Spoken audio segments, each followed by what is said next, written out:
do not find an it guy. And I found this, and Gronk was one of those guys. I think, Chris, you and I talked about this, how he duped everybody, how he was just this frat guy, and then he retires, and all of a sudden he's got actually good analysis for the most part when he wants to. So this is Gronk on Up and Adams, and I think he might be doing a weekly hit or something like that with Kay Adams as well, because a lot of clips with him going around. And Gronk says that the Niners do not have an it guy. Here it is. Deebo Samuel, he'll miss a couple of weeks with a calf injury. Some people, critics, if you will, they're saying that Purdy's only successful because of the guys that are around him and the system. How will he do without his stars, do you think? I mean, that will definitely give us a test to see where Purdy is. I mean, you got Samuel going to be out.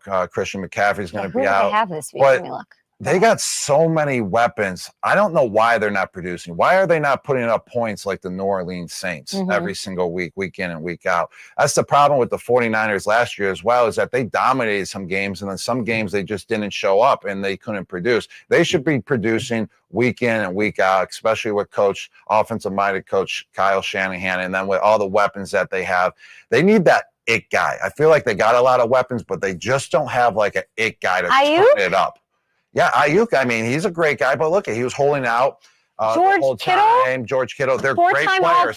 I'm talking, you need an it guy, like an it guy. Who's like Edelman was an it guy. Are you telling me that Kittle's not an it guy? He's an it guy, but like I'm talking like when it comes to crunch time, it's, hey, feed me that ball. I feel like, they're great playmakers, and they all rely on the other one to make the play because there's so many great weapons, So I thought I knew what Gronk was talking about until the very end, but the Patriots were always confusing because besides the Randy Moss years, Edelman was actually one of their main dudes, or they kind of not started, but they were one of those situations where Gronk was really their main receiver. So at first it sounded like a guy that it was like an Amon-Ra, just feed me, Tyreek Hill, feed me. Then when he said Julian Edelman, it made me feel like he's talking more about in the crunch, but he's also saying that the Niners should be smacking other teams. Do you feel like the Niners are missing an it guy, Chris?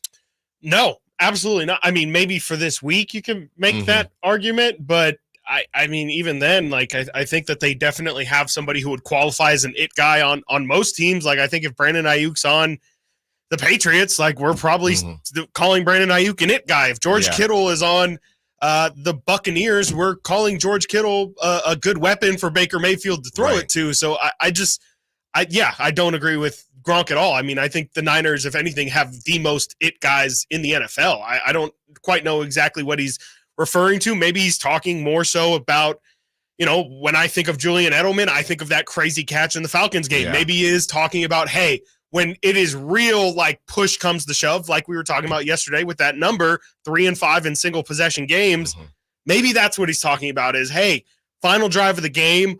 Who do the Niners go to? I don't think they know, but I think they don't know because, again, they have so many different options to go. Maybe that's the problem. That they really don't have a singular one, or they just really haven't been put in those positions.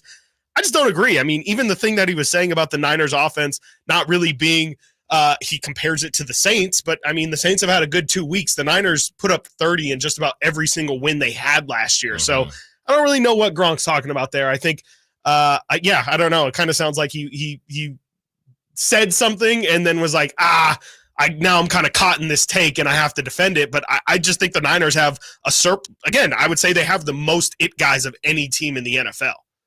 And maybe that's the issue, jack of all trades, master of none. My issue with it was that first he was talking about, when I think it guy, I'm thinking crunch time in the clutch. Sure. So at first he's saying the Niners should be blowing teams out. Then he goes back and says that Julian Edelman was their it guy. And when I think of Julian Edelman, Bay Area guy, by the way, when I think of Julian Edelman, I think of Julian Edelman as the clutch guy. So he said you should be blowing teams out, but they also need a guy in the clutch. So that was what was kind of confusing to me. When I think about the Niners offense, I do think there is an it guy. To me, Brandon Ayuk is the guy who keeps everybody on schedule. That's why with Brandon Ayuk not at 100%, they have not he's at 100%, but the rust factor is still a factor as well.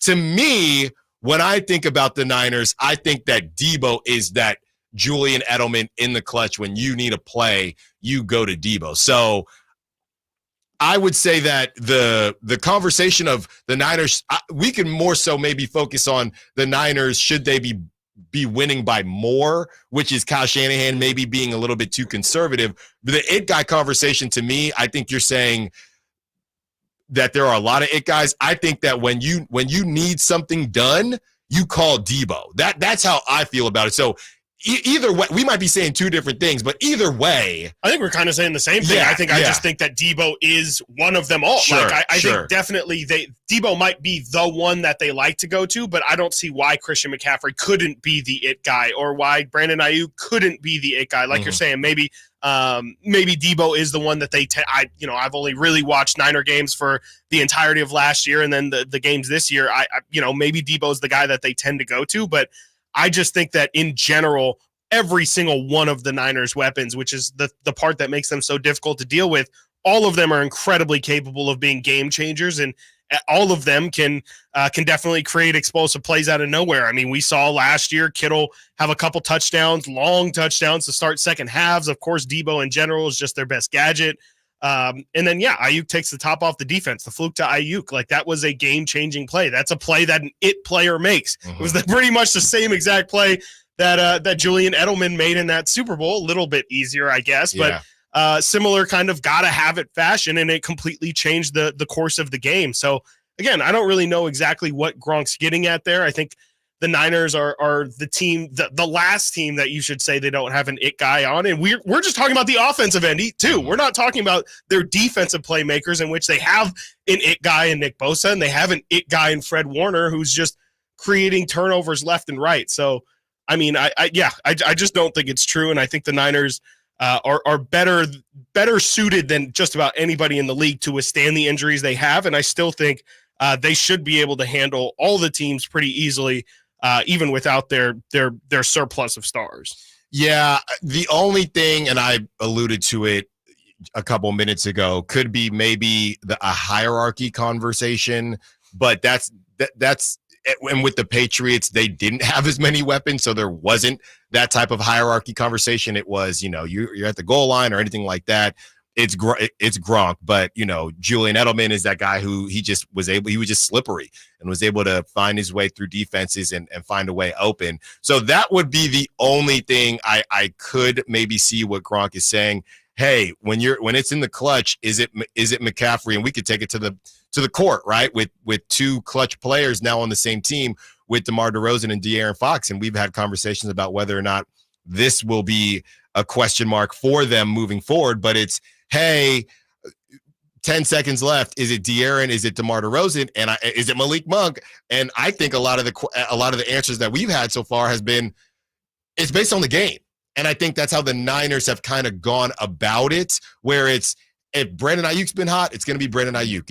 If Debo's been hot, it's going to be Debo. If McCaffrey's been rolling, it's going to be McCaffrey. Whereas you do have the Kansas City Chief type of situations where it's somebody. I saw a meme, Chris, earlier this week, because Travis Kelce, and sorry to fantasy owners, Travis Kelce he just hasn't been around these first couple of weeks, where it said Travis Kelce is going to be non-existent all season long and make the biggest third and long catch we've ever seen to win the Super Bowl or to get to the Super Bowl. And he is that number one it guy for the Chiefs. But again, that's because all season, what did we say?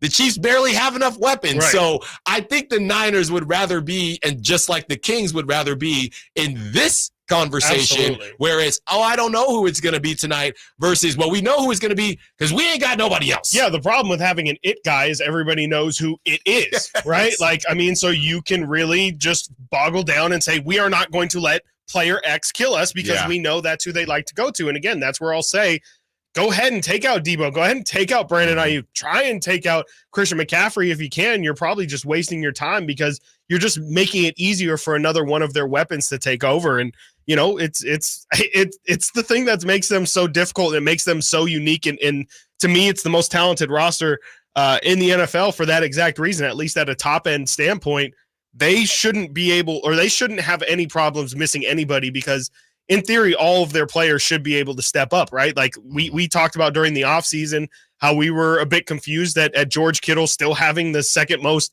receiving yards amongst tight ends last year, and it didn't really even feel like they involved him a ton. I think this is a great opportunity for not just Brandon Ayuk, obviously, making that $30 million, an opportunity for him to justify it, but also for George Kittle to kind of, say, there's a lot of talk about Sam Laporta. There's a lot of talk about Travis Kelce, but let's not forget, I'm 30 years old, and I still got some years in me to be a top tight end. So, I will just harp on the fact that the Niners should be totally fine, even without all of the superstars that they're still missing. Plenty of Niners conversation coming up in the 11 o'clock hour, but we've talked a lot about this guy, number 1 overall pick. Let's actually hear from him. And I really think that once you hear what he had to say, you might believe in him a little bit more than you did. We'll tell you who it is, and we'll play that audio when we return. Stiles and Watkins, Sactown Sports. The NFL's leading rusher